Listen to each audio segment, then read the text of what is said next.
Donc, vous n'êtes pas là, mais je vais vous le montrer. Donc, vous aurez droit à un diplôme et aussi donc à une médaille qui vous sera envoyée dans les jours qui viennent.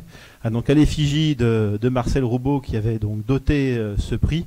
Alors je vais faire comme ce matin, je vais l'approcher de la caméra pour que vous la voyez. Très bien, merci. Ça a été vu? Oui, oui. Voilà, donc je vais me permettre chose rare, on va faire circuler, la plupart des gens demandent à quoi ressemble la médaille, donc on va faire circuler la médaille pour que vous voyez à quoi ressemble la médaille Marcel Roubaud. Euh, on va vous laisser la parole.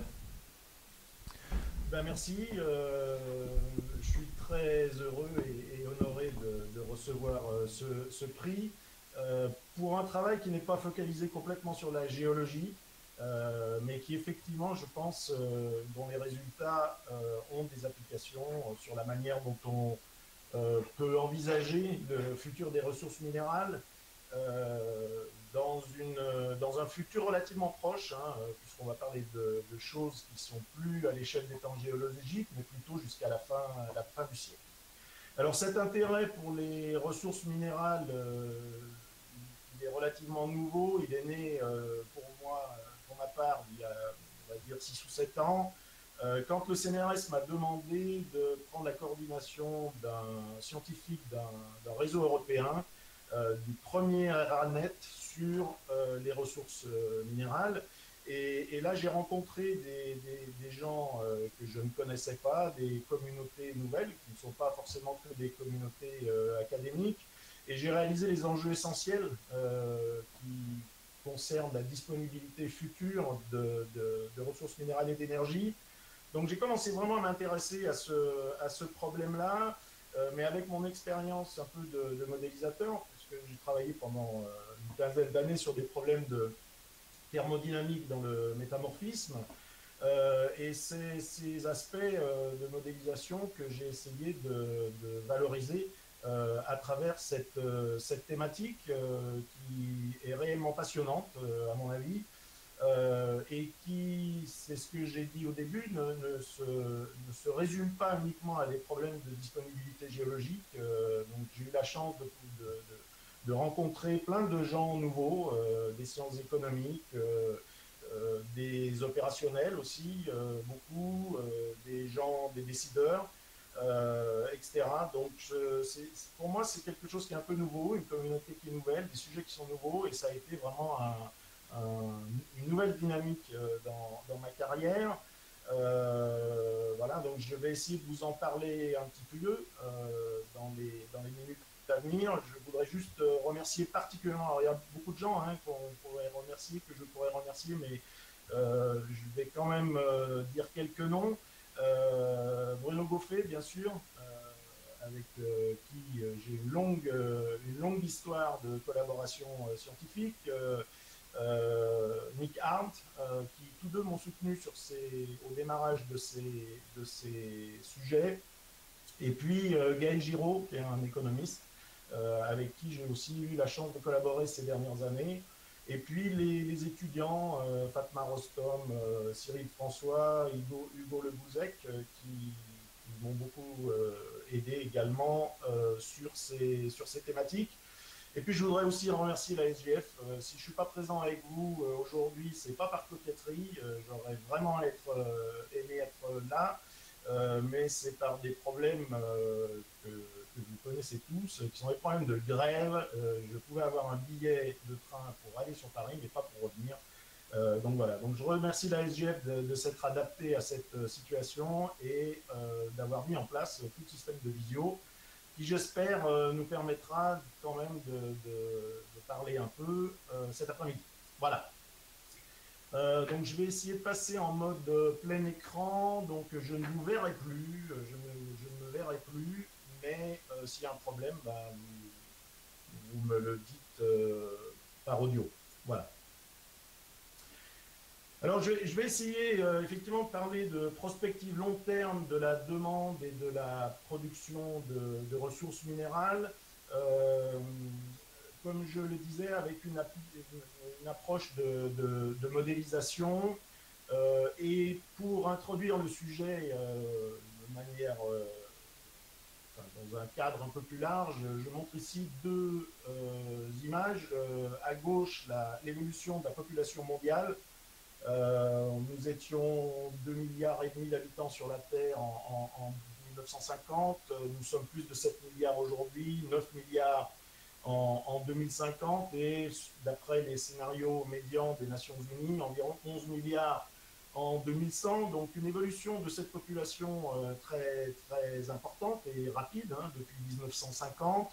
Et puis également une évolution à droite du GDP, donc en français c'est le PIB, qui est un indicateur de premier ordre de l'activité et de la prospérité de la société humaine dans son ensemble. Donc quand on a ces deux évolutions, on s'attend à avoir également une augmentation de la quantité d'énergie utilisée et de la quantité de matières premières minérales utilisées, puisque ces deux ressources sont absolument nécessaires pour toute activité humaine. Alors concernant les ressources, j'espère que vous voyez ma flèche là, de ma souris.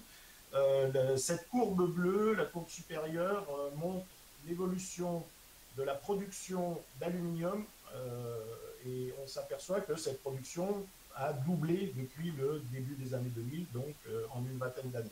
Les autres métaux reportés sur cette figure, comme le zinc, le manganèse et le cuivre, suivent des tendances similaires qui sont toutes à la hausse.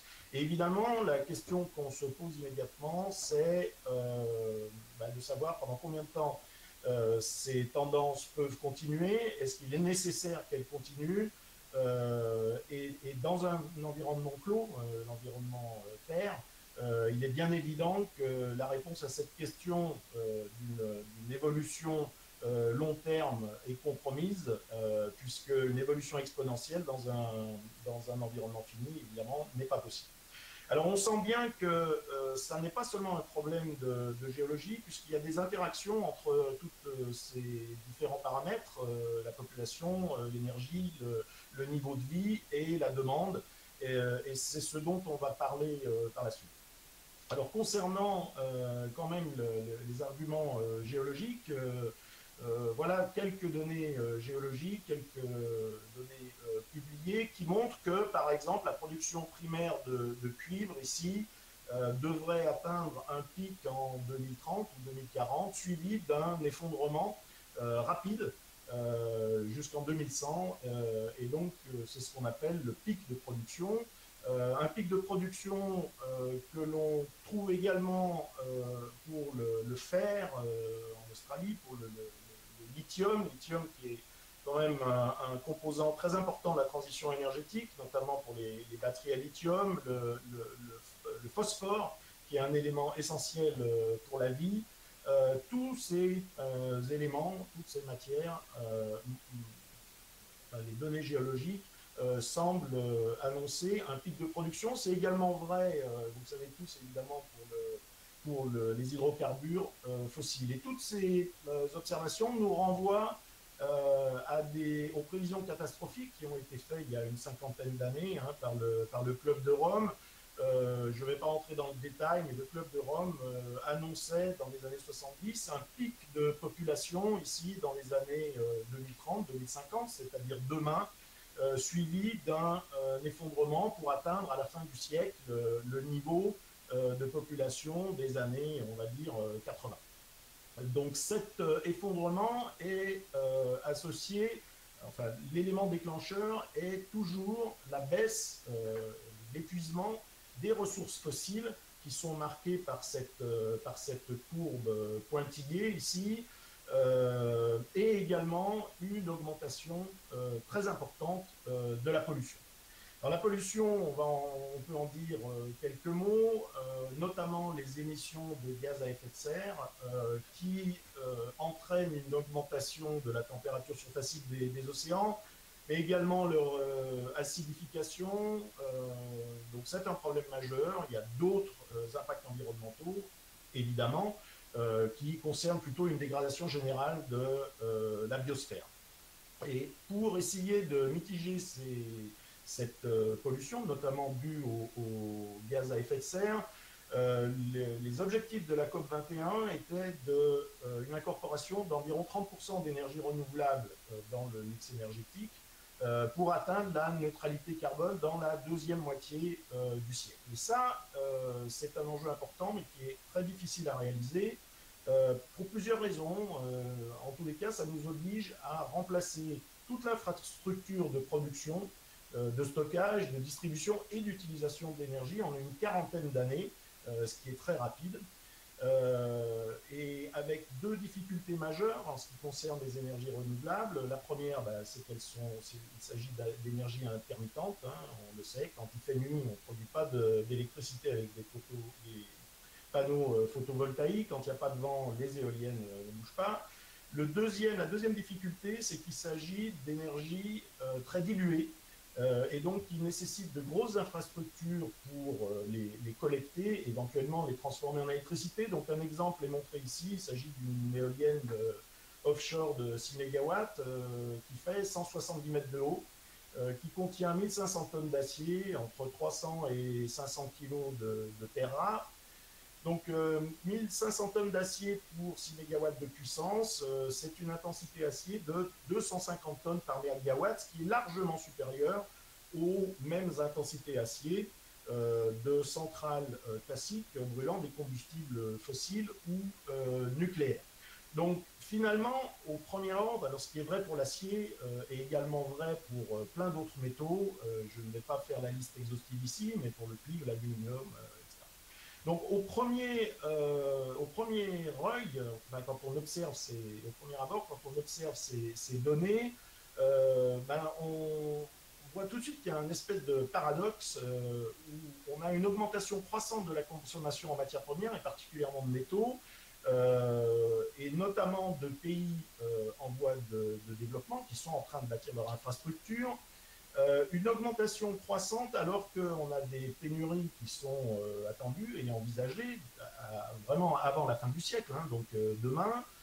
Une surconsommation de matière et d'énergie qui serait associée à la transition énergétique et donc une augmentation des impacts environnementaux, au moins au départ, quand on bâtit cette infrastructure. Et donc c'est pour essayer de comprendre un peu mieux la manière dont cela s'articulait que j'ai commencé à travailler sur le problème avec une approche de modélisation dynamique qui permettait d'essayer de comprendre comment évolue la demande, la production de matière primaire, mais également de son recyclage, les demandes énergétiques, les coûts et les prix de ces matières, l'évolution des réserves et des impacts environnementaux, et d'essayer de mettre tout ça dans un même modèle. Alors, bon, comme je suis géologue, je suis intéressé par les contraintes historiques, donc une des originalités du modèle, c'est aussi de le caler sur des observables historiques, et puis parce que j'ai fait de la thermodynamique pendant assez longtemps, l'aspect énergie est également quelque chose qui me motive. Si on a des matières premières mais pas d'énergie, ça ne suffit pas. Donc l'énergie est vraiment le nœud central dans ces affaires. Alors l'énergie, en voilà une représentation hein, de la chaîne de l'énergie sous forme de diagramme qu'on appelle diagramme de Sankey, qui montre les flux d'énergie depuis leur production primaire. Donc on a les hydrocarbures fossiles, enfin toutes les ressources fossiles, les ressources renouvelables et les déchets, les énergies renouvelables et le nucléaire. Leur transformation à travers des raffineries et la production d'électricité avec des pertes qui peuvent être très importantes, hein, évidemment, notamment pour la production d'électricité à partir de sources fossiles, jusqu'à produire une énergie qui est utilisable et qui est utilisable par trois grands secteurs, l'industrie, le transport et le bâtiment. Le secteur de l'industrie ici utilise 35% de l'énergie qu'elle utilise pour produire des matières premières, ce qui représente entre 10 et 15% de l'énergie totale utilisée ou consommée par tous les secteurs. Donc ces matières premières produites par le secteur industriel vont servir à produire toute l'infrastructure de production d'énergie, qu'il s'agisse de l'extraction des hydrocarbures, leur transport, mais également la production d'électricité, toute la flotte de véhicules, de bateaux, etc., etc., pour le transport, les villes, etc. Alors, il est bien évident que dans une période de transition énergétique, si on touche à un maillon de cette chaîne, par exemple, si on décide d'augmenter le nombre de véhicules électriques, eh bien, on va toucher toute l'amont de la chaîne, et notamment la production d'électricité. Donc, la production de matières premières, ici, qui sert à fabriquer l'infrastructure, va être directement corrélée à la manière dont on envisage notre futur énergétique et donc à des scénarios de transition énergétique. Donc j'en montre deux ici, et je ne vais pas du tout rentrer dans le détail, bien sûr, mais c'est deux scénarios dont je vais reparler au cours de cet exposé. Le premier, à gauche, montre l'évolution de la production d'électricité en utilisant comme combustible du nucléaire, du fossile en rouge ou des énergies renouvelables en bleu. Donc ce scénario est un scénario tendanciel, business as usual, qui est proposé par l'IEA. On voit bien que les tendances sont dans la lignée des tendances historiques.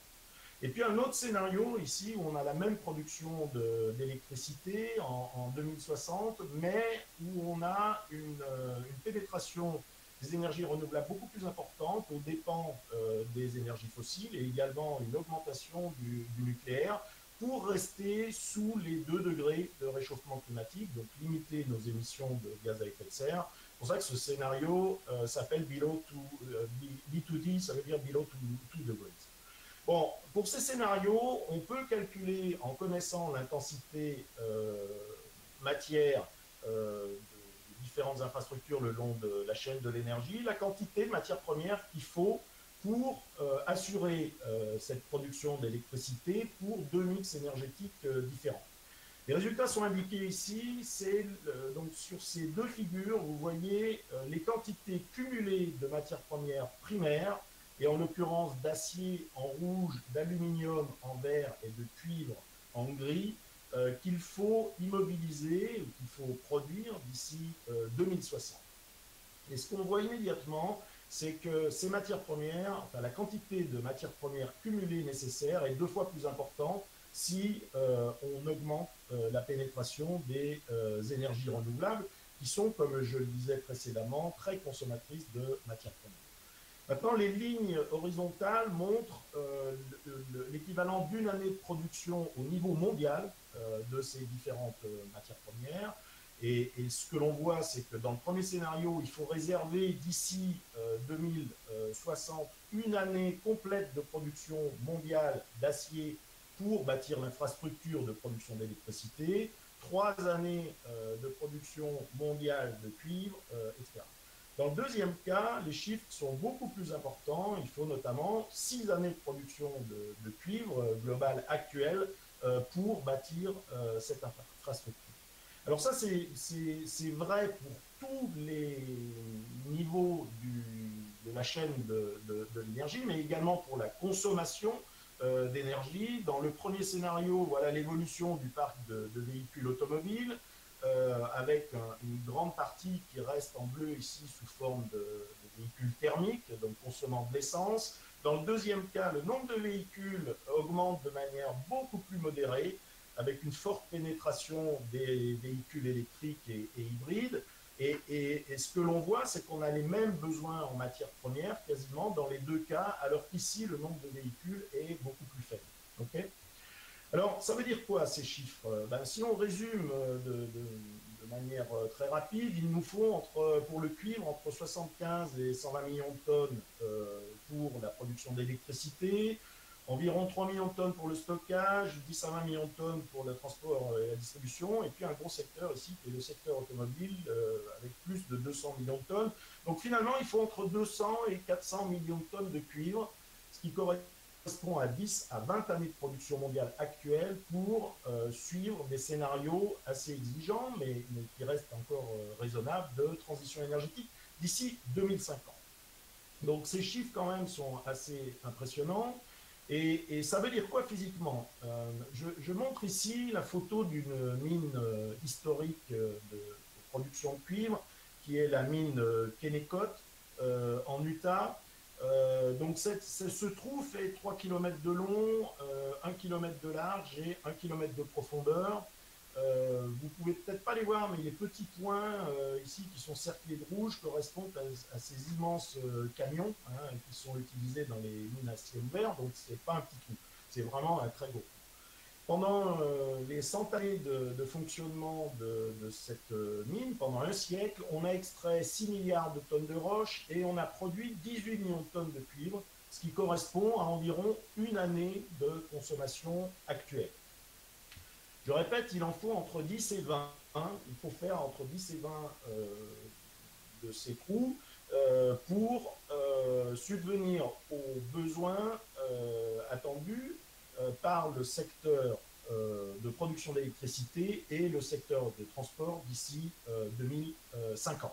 Donc c'est vraiment très important et je ne parle pas des 700 à 1500 millions de tonnes d'aluminium, des 4 à 9 milliards de tonnes de fer dont nous avons aussi besoin. Je vous laisse faire le calcul et le nombre de trous, mais vous verrez que les impacts environnementaux ici sont extrêmement importants. Alors, si on revient à la question de départ, qui était comment estimer la disponibilité d'un métal, clairement, cette disponibilité va être fonction de la concentration moyenne dans les gisements, de l'abondance de ces gisements, de leur localisation, mais également d'aspects technologiques, des technologies de production qui évoluent au cours du temps, de la taille de l'infrastructure, et ça va nous contraindre les réserves et les capacités de production. Mais à l'autre bout de la chaîne, on a la demande. Et en fait, c'est le rapport entre cette demande et la capacité de production qui va définir la disponibilité pour un prix donné. Il est bien évident que si le prix change, il y a beaucoup de choses qui vont changer. Notamment, on va augmenter les réserves et les capacités de production, puisque le prix permet de faire l'augmentation du prix permet de faire des bénéfices et donc de réinvestir dans une infrastructure pour augmenter ses capacités de production. Le prix, l'augmentation du prix diminue la demande. Donc si on diminue la demande, on va changer également il va falloir revoir ses capacités de production à la baisse. Le prix joue aussi beaucoup sur le recyclage, puisque le prix des déchets métalliques est indexé sur le prix du lingot primaire. Voilà, donc il faut essayer de balayer un petit peu ces différents aspects pour avoir une idée de la disponibilité future. Bon, j'ai parlé de l'énergie, du secteur de l'énergie, mais il faut considérer évidemment les autres secteurs pour arriver à définir la demande, et c'est ce que je vais faire en quelques minutes maintenant. Alors il est bien évident que dans un monde fini, je le répète, une croissance exponentielle de la production ne peut pas durer indéfiniment. Mais il n'y a pas de raison que la croissance de la demande soit infinie non plus.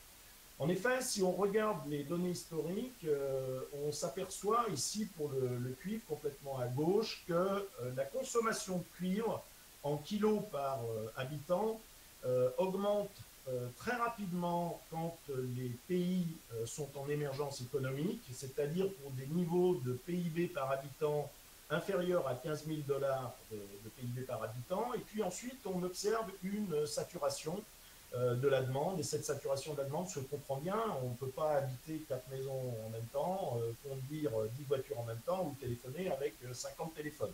Donc, il y a un moment donné où, au moins pour les métaux de base, on atteint un seuil de saturation qui se trouve également, qui est illustré également ici pour l'aluminium ou pour l'acier. Alors, si on fait des hypothèses sur une évolution future de la richesse, du PIB, les points jaunes sur cette figure montrent 2020, là où on est actuellement, et également si on a une évolution future de la population et que l'on combine ces évolutions avec la consommation par habitant, eh bien, on peut en déduire une évolution future de la demande de cuivre qui devrait passer de 20 millions de tonnes actuellement par an à 70 millions de tonnes par an en 2100. Donc on devrait tripler la demande en cuivre d'ici la fin du siècle. Maintenant, si on intègre ce flux, et donc on va calculer un stock total de cuivre à produire, on obtient cette évolution. Donc la courbe bleue, là, entre 1900 et 2020, correspond au stock de cuivre que l'on a produit depuis l'aube de l'humanité. C'est environ 850 millions de tonnes de cuivre qui ont été produits depuis que l'homme est homme. Pour suivre la tendance de production par an, ici, il faudra produire d'ici 2050 1 milliard de tonnes de cuivre, donc plus que ce que l'on a produit depuis l'aube de l'humanité. Si on veut suivre la tendance jusqu'à 2100, jusqu'à la fin du siècle, il faudra produire encore 2 milliards de tonnes supplémentaires. Et là, on atteint un stock qui correspond aux ressources ultimes qui sont estimées actuellement par l'USGS. Donc, on s'aperçoit rapidement que ces chiffres sont astronomiques, ils donnent un petit peu le vertige, mais n'oublions pas que les métaux sont recyclables. Et donc, il est hors de question de suivre ces tendances en n'utilisant que de la production primaire. Et ça tombe bien parce que je remonte ici à l'échelle l'évolution de la production primaire prédite par nos collègues australiens. Il est évident qu'il y a un décrochage qui devrait arriver très rapidement entre la demande totale et la production primaire. Alors concernant le recyclage, on peut facilement estimer la quantité de cuivre que l'on peut recycler en fonction de la quantité de produits que l'on a, de biens de consommation qu'on a produits une vingtaine d'années avant. 20 ans, c'est à peu près le taux de résidence du cuivre en moyenne dans les biens de consommation. Les taux de recyclage du cuivre sont actuellement de 40%, ils varient très peu depuis 1950 au niveau mondial. Ils sont plus importants dans les pays développés, notamment de l'ordre de 60% en Europe. Donc si on fait une hypothèse d'un taux de recyclage qui augmente de 40% à 70% en 2100, on obtient cette courbe verte qui nous montre qu'au milieu du siècle, la quantité de cuivre recyclé devrait être la source majeure de cuivre, en tous les cas supérieure à la quantité primaire. La quantité primaire est marquée par la courbe rouge et elle correspond évidemment à la différence entre la production totale et le cuivre recyclé.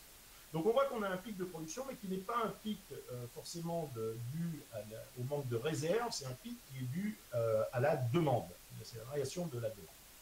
Alors, cela dit, on a une stabilisation de la production primaire, mais ça reste quand même, on produit encore du cuivre, bien sûr, en quantité importante.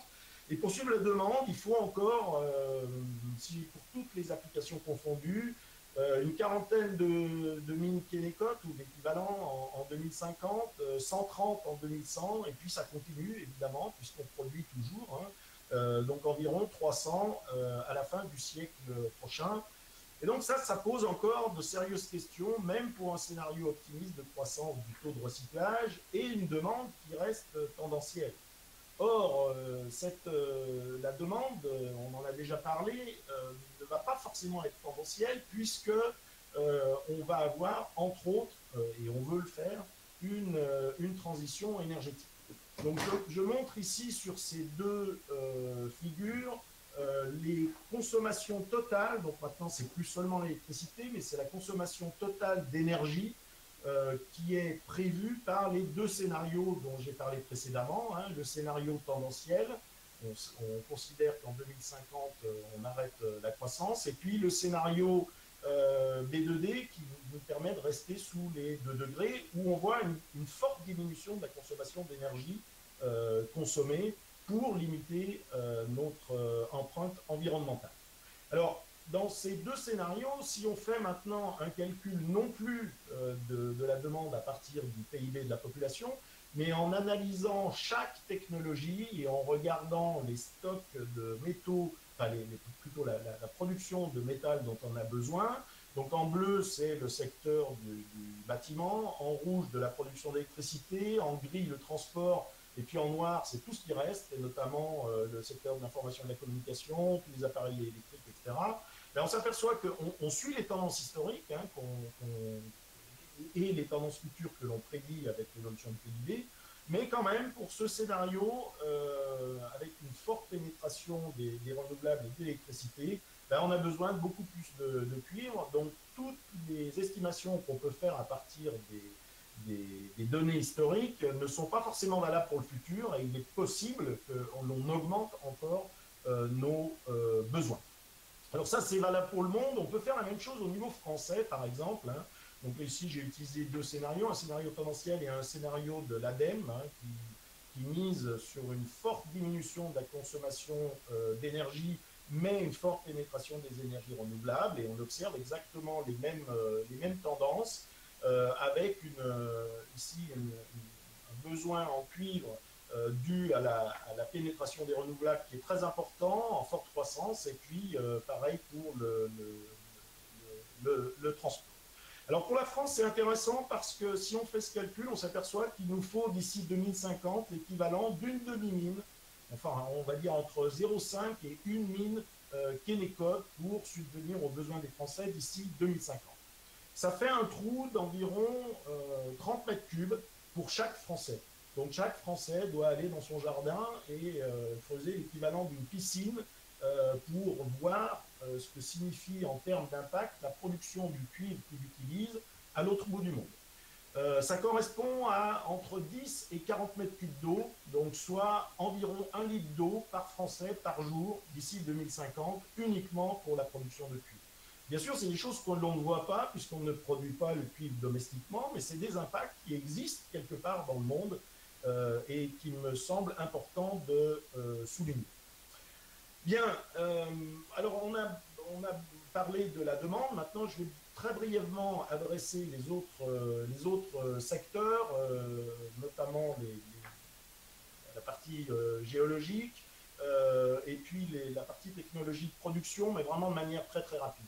Ce dont on s'aperçoit, c'est que depuis une centaine d'années, non seulement la production, je reste sur le cuivre, hein, ça va être évidemment un peu le fil rouge, non seulement la production de cuivre a augmenté de manière exponentielle, mais les réserves ont également augmenté de manière très forte au cours du temps. On avait 25 millions de tonnes de cuivre de réserve en 2100, en 1900, pardon, soit l'équivalent d'une année de production actuelle. Actuellement, on a environ 750 millions de tonnes de cuivre en réserve. Donc ça peut paraître complètement contre-intuitif, puisqu'on augmente la production. Comment peut-on augmenter les réserves? En fait, l'explication est assez simple, c'est qu'on n'extrait plus le cuivre de gisements comparables. En 1900, les gisements exploités contenaient entre 3 et 4% de cuivre.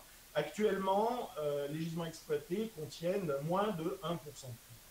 Or, la distribution du cuivre dans la croûte terrestre suit une log normale avec la dilution. Ça veut dire qu'on a beaucoup plus de roches qui contiennent peu de cuivre que de roches qui contiennent beaucoup de cuivre, qui sont très concentrées en cuivre.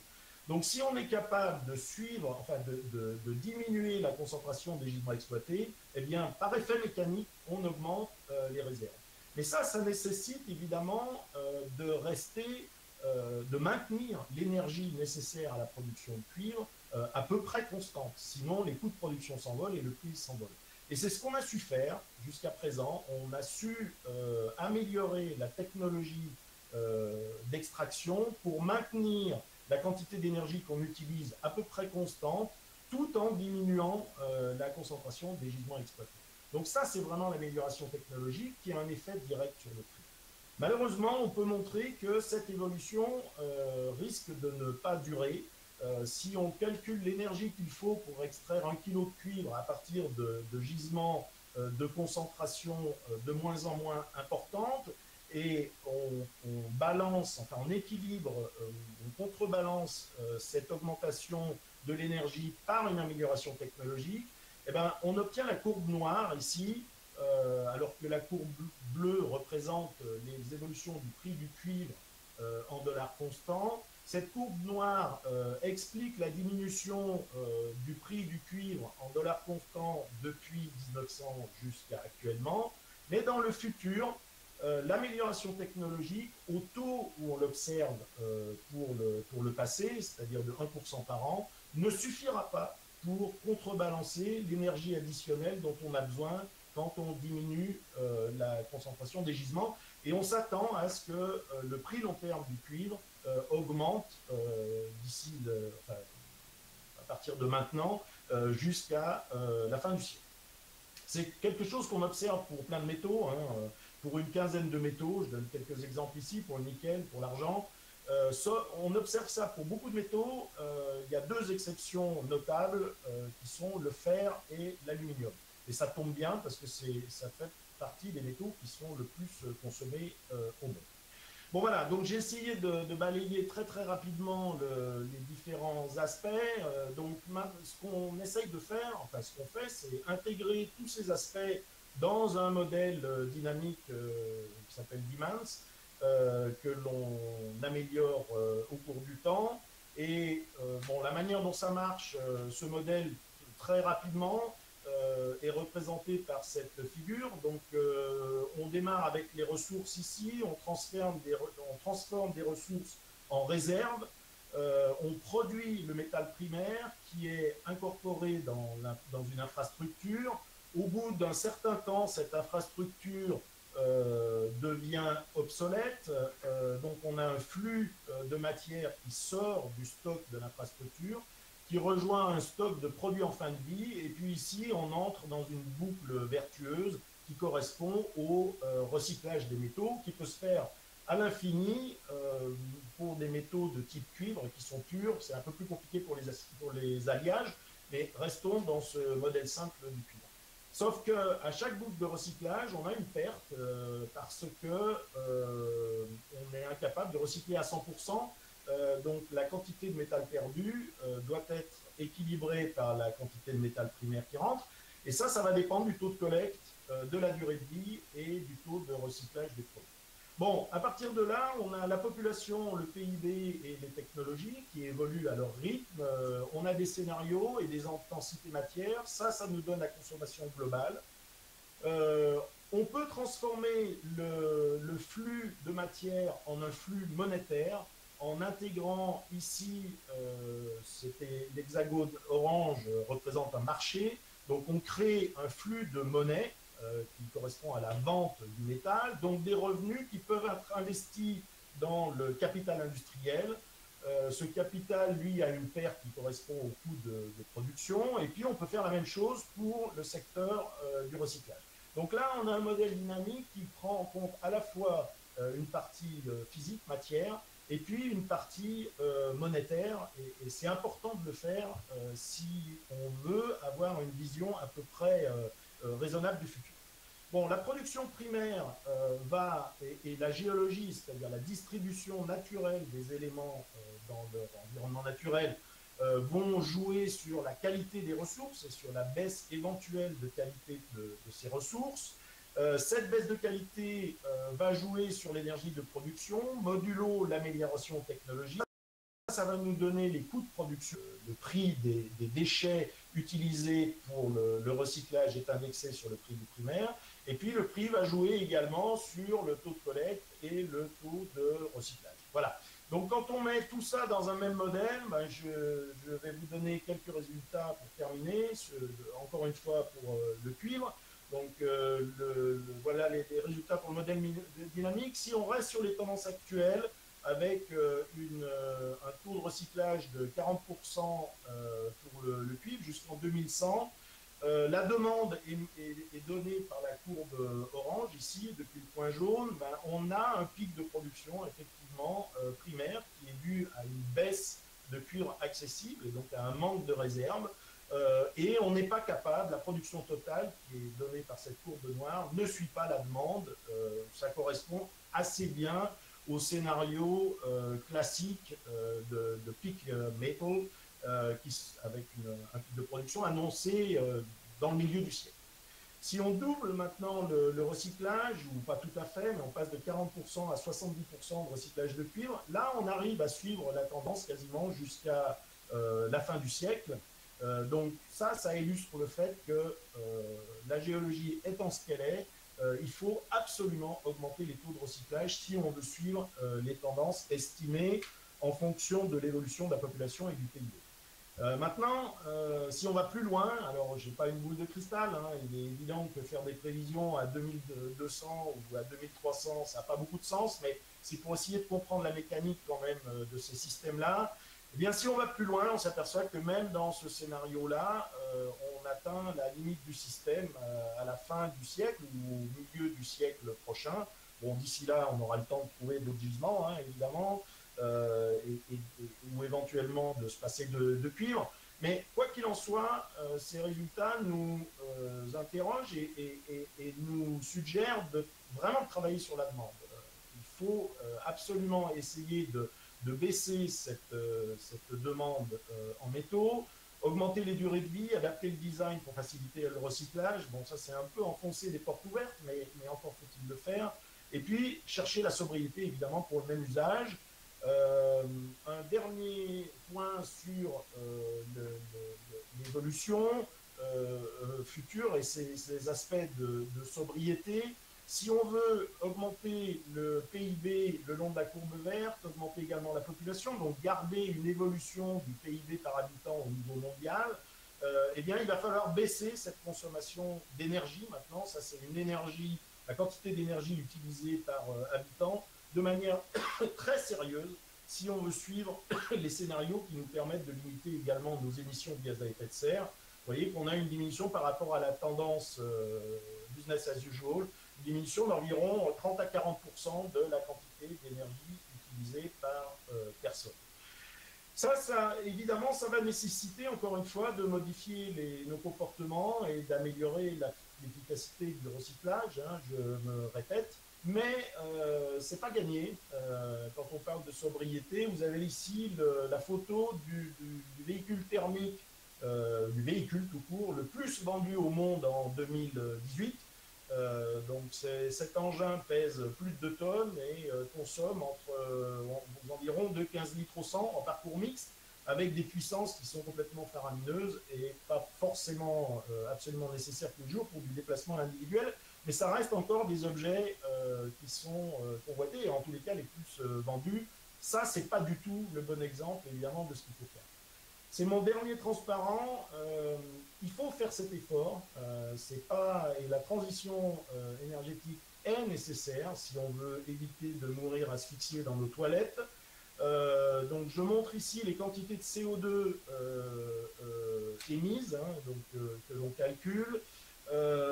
Donc pour un scénario business as usual, on est au-dessus de 6 tératonnes de CO2 en 2100, ce qui correspond à un réchauffement de l'ordre de 6 à 7 degrés. Pour ce scénario-là, on arrive à rester à 2 degrés si l'on considère le stockage de CO2. On est au maximum à 3 degrés si on n'a pas de stockage de CO2. Mais le passage de cette situation à cette situation-là est absolument nécessaire, évidemment. Voilà, je vous remercie.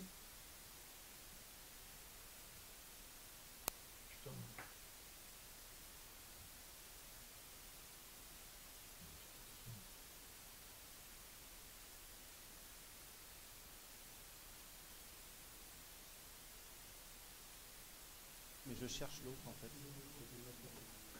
Il est au fond.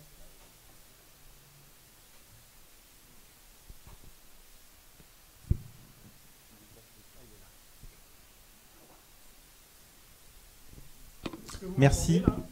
Merci pour... Vous nous entendez? C'est bon? Merci pour cet exposé éclairant et on va dire même peut-être inquiétant. On va passer aux questions. Il y en a quelques-unes dans la salle. Donc je vais passer les 2 micros en même temps. Allô, vous m'entendez? Allô? Oui, vous m'entendez? Oui, on vous entend. Bon, j'ai juste une question très prosaïque. Est-ce que vous avez l'intention de poster votre présentation sur le site de la SGF? Oui, ça peut se faire, oui, bien sûr. Mais je vous en serais très reconnaissant. Je vous remercie.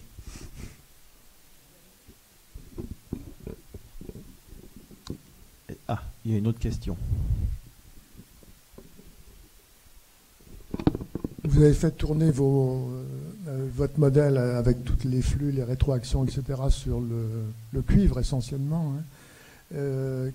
Qu'est-ce que ça donne pour tous les autres métaux que vous avez testés avec votre modèle? Est-ce qu'on a des conclusions qui sont plus pessimistes ou bien c'est le même ordre de grandeur? C'est avec les taux de recyclage, etc. Et les terres rares aussi peut-être. et lithium.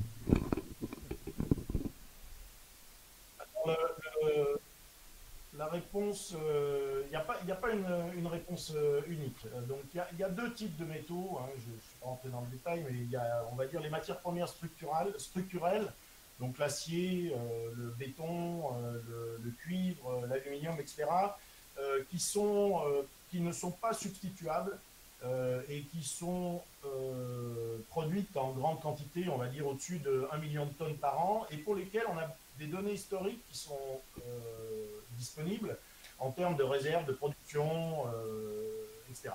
Donc là, on peut les utiliser pour bien caler le modèle. Et puis on a les autres métaux, les petits métaux, qui sont produits, eux, à moins de 1 million de tonnes par an, on va dire de l'ordre de moins de 500 000 tonnes par an. C'est le cas des terres rares, c'est le cas de plein de métaux qui sont utilisés dans les hautes technologies et qui ont une importance pour la transition énergétique. Donc pour eux, c'est un petit peu plus difficile de faire des prévisions, on va dire, raisonnables, pour une raison toute simple, c'est qu'on a une historique de production qui est très mauvaise. On ne connaît pas forcément les réserves de manière complète. Alors on connaît les réserves des gisements qui sont identifiés, mais en 2011, durant la crise des terres rares, en l'espace de quelques mois, on a une centaine de projets d'extraction de terres rares, hormis les terres rares chinoises, qui sont apparus. Donc on voit bien qu'il y a un lien direct avec les prix, que c'est beaucoup plus difficile de travailler dessus. Donc moi, je me suis concentré sur les métaux, on va dire, structuraux. On voit un point dur pour le cuivre, on n'en voit pas pour l'aluminium ni pour le fer, et pour la raison toute simple, c'est que dans les deux cas, les gisements, non seulement on a des gisements qui sont en quantité importante, mais en plus la qualité de ces gisements est assez constante. On a environ 50% de fer dans les gisements de fer, et il y a encore beaucoup de gisements, et 30% dans les gisements d'aluminium. Après, pour les petits métaux, on a travaillé sur la demande, pas sur les capacités de production qui, comme je le disais, sont plus difficiles à estimer, mais sur la demande. Et là, la demande est vertigineuse. On a des taux d'augmentation de la demande de 10% par an, notamment pour les batteries, lithium, manganèse, nickel, cobalt, graphite. Et puis c'est des métaux, souvent, les petits métaux sont en concurrence avec les hautes technologies. Donc là, il y aura des effets de compétition et des choses comme ça, mais c'est, à mon avis, beaucoup plus difficile d'évaluer l'adéquation entre la demande et la capacité de production.